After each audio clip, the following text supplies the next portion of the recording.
Welcome back to March Madness Sweet 16, the final part of the Sweet 16. Let's just jump right into this. Roll the intro. Wish that you could build a time machine so you could see things no one can see. Feels like you're standing on the edge, looking at the stars and wishing you were them. Alright, so like I said, this is the last part of Sweet 16. Therefore, if you haven't seen the other 3 parts of Sweet 16, go watch them so you can see who's going to the next round and you know what's going to be happening next. Right now, we have a matchup between 2 houses from HHN 24 and then from HHN 28. I will first tell you about the house from 24 because you have heard nothing about this house yet. This house is called Roanoke Cannibal Colony. This house was fun to go through. I vaguely remember it because it was my second year at the event, but it was fun to go through. I mean, sure, it was basically just The Walking Dead with extra steps, but the setting was cool. It was basically Roanoke, the abandoned colony, and basically they took their own story and made them cannibals. Basically, they ran out of meat and they started eating people, which is why it was basically you going through that and surviving and seeing everything. It was really cool. And then the Wendigo made people crazy, and it was just a lot of fun. See, I can't remember this house too well because it's been a while, but I know it was a fun house. I can't talk too much about it, but the opponent, I can tell you enough about it. I think I said 28 earlier. It's 27. I'm sorry. But the opponent is Scarecrow the Reaping. Now, I told you guys about this house, okay? It was the first house to make me drop. Okay, I mean, like, drop, okay? It was good. It was beyond good. It was great. This house has so much in it. Like, it was terrifying. I had stare downs in this house. I got wet in this house by the porta potty scare. I got scared from above, scared from the side. It was like, gosh, it had everything you wanted in a house. It was to a T perfect scares. And honestly, I enjoyed it. I know a lot of people enjoyed it. And honestly, because I remember it better and because I know it had better scares, just off a rip, I'm gonna have to give this round to Scarecrow the Reaping because, yeah, it was good. This one hurts a lot, okay, because I like both of these houses equally for different reasons. One's an IP and one's an original. Again, if you don't know what IP and original are, IP is intellectual property. Original is, well, original. But the first one is Trick or Treat from HHN 28. Now, this was a scare zone before it was a house, which kind of built up to it. Everyone was excited. They really liked the scare zone. It won scare zone of the year. It was fun. I was really excited because it's my favorite movie. And I go in and I'm like, wow. Wow. Wow. Everything was accurate to me. I saw Wilkins. I saw the quarry scene. I saw the werewolves, well, you know what I mean, the vampire teacher, which was Wilkins anyway. And it was honestly beautiful. It was basically like they took the scare zone, put it in a house, and added more detail. And for a fun fact, I found this out watching someone's video. I can't remember who it was right now. But it was the first house to feature full-on facade in facades. Like, full-to-scale houses. Usually when you see houses that are full-to-scale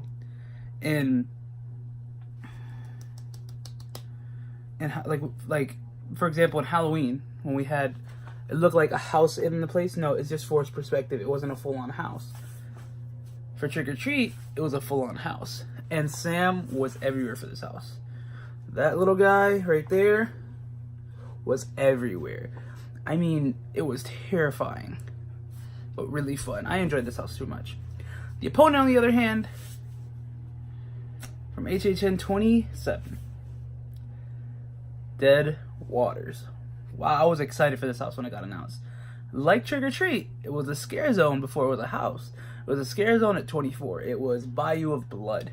And man, I love that scare zone. It was one of my favorite scare zones until Trick or Treat came around. Ironic. So basically, it's a battle of the scare zone houses. Yeah. It's the Voodoo Queens thing. This house had the best facade I've ever seen in my life. Like, when do you get an entire boat in the facade just there? Beautiful. There was a gator. There was a scare right before you even got into the boat, before you even saw the boat, kind of. There was 2 scares right there. It was just magnifique. Listen, 27 has such strong houses. And I gotta give this, between Trick or Treat and Dead Waters, I love Trick or Treat. Is my favorite movie. It was such a fun house. It was beautiful. But you don't go to Horror Nights for beautiful. You go to Horror Nights for scares. And that's why this challenge round is going to Dead Waters. Now this is just crazy, but 2 houses, one from 24, one from 28. The one from 24, the house location doesn't exist anymore. This house is Giggles and Gore. The location was the disaster queue. Man, I missed that queue. Man, I missed that ride, because the replacement, we don't talk about it. But there's a Horror Nights video, not a Universal video. So, the replacement, no. So, Giggles and Gore, Inc. This is basically showing you that killer clowns aren't born, they're made. They take people and they twist them, make them sadistic, they stretch them out, they tie them down to monitors with their eyes stretched open, looking at Woody Woodpecker. And honestly, this was a really cool house, and it was one of my first houses that I got to do that year, and I was like, damn, that's scary, y'all. But I enjoyed this. I know a lot of people that enjoyed this. It was one of the best houses I'd possibly been through at Horror Nights, and I wish it would come back, because they told us it was going to be a trilogy. That's what I thought. I thought we were getting a trilogy. I want a sequel to Giggles and Gore soon. I mean, if you want to count these guys as a sequel, I can do that too. But let's not talk that much about Giggles and Gore. Oh, there was a Jack Easter egg in there. His blender. It was a gat too. Okay, speaking of gats, this next house is from HHN 28.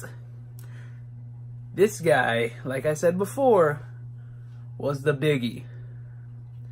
Stranger Things. Like I said, gats. When you first go into the house, you see the elevator.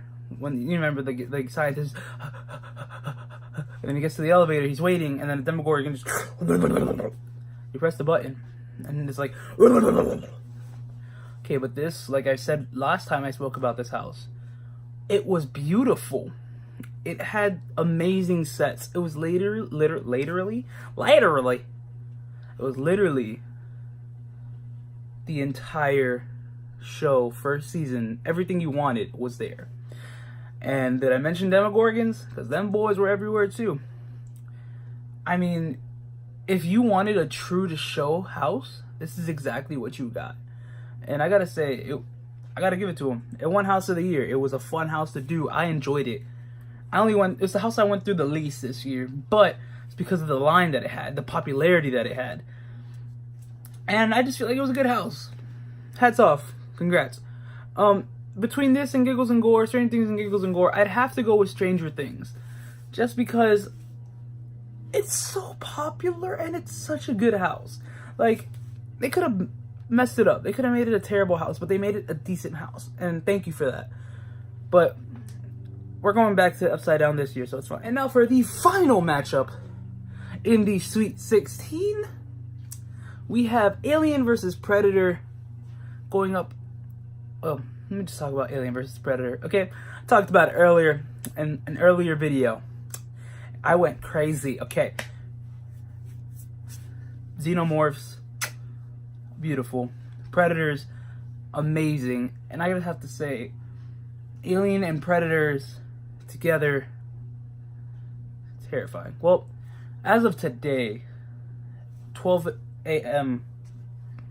today's date, Disney and Fox merger officially went through. Therefore, it's official. Disney owns Alien and Predator. So the likeliness of us getting Alien and Predator at Horror Nights again, or Alien or Predator, or Alien versus Predator, are slim to none. But I'd rather have that slim chance than no chance. But I told you guys I love this house. I talked enough about it the first time. Let's go straight to the opponent that you heard nothing about in the first round, and it's the only house left that I haven't spoken about at all. But I've talked about it on the channel before. This was from HHN 28. It's that boy that chills in the back. Blumhouse. The Horrors of Blumhouse 2 Electric Boogaloo. Okay. The Horrors of Blumhouse, the first year we had it was phenomenal. It had 3 properties. It was strong. It was tough. This last year, it had 2 properties, and it was Happy Death Day and The First Purge. Note to self, we've had The Purge in a scare zone, Purge in a scare zone again. No, Purge in a house, Purge in a scare zone. Then we had this, Horrors of Blumhouse. That's 4 times at the event. And people get tired of the same property repeating itself. But I have to say, for it being The Purge coming back again, it wasn't that bad. It was actually a pretty good house. It was possibly one of the funnest houses to go through. Every time I went through it, I had fun. Now, I really enjoyed the Happy Death Day portion. I feel like not enough people enjoyed that part. People were like, it was the same thing over and over again. But that's the movie. The movie's literally Tree reliving the same day over and over again until she can find out who her killer is. And then she did it. She's like, I did it! And that was in the house. But I enjoyed this house. It was cool to see. But it's not better than Alien vs. Predator. If you're going to give me 2 properties that are amazing, give me Alien and Predator, not Happy Death Day and The Purge. The First Purge. Sorry. So, Alien vs. Predator, you're going to the next round. See what happens. And that is all for the Sweet 16, baby. Now listen. I have another video coming out on Friday. That's going to be the beginning of the Elite 8. But next Monday, I'm going to call it Madness Week. I have 5 videos dropping in a row. Monday, Tuesday, Wednesday, Thursday, Friday. It's going to go through the entire Elite 8, and it's going to begin the Final 4. And then when we get to the finals on next Sunday. So the 31st, March 31st, is the grand finale of this whole thing. I'm excited. I hope you guys are excited. Don't forget to like this video if you enjoyed it. Comment down below what you think is going to the Final 4. And don't forget to press that red subscribe button down there. There's a little bell icon you can hit if you want my notifications so you know when I post another video over here. And just like always, stay excellent, my dudes.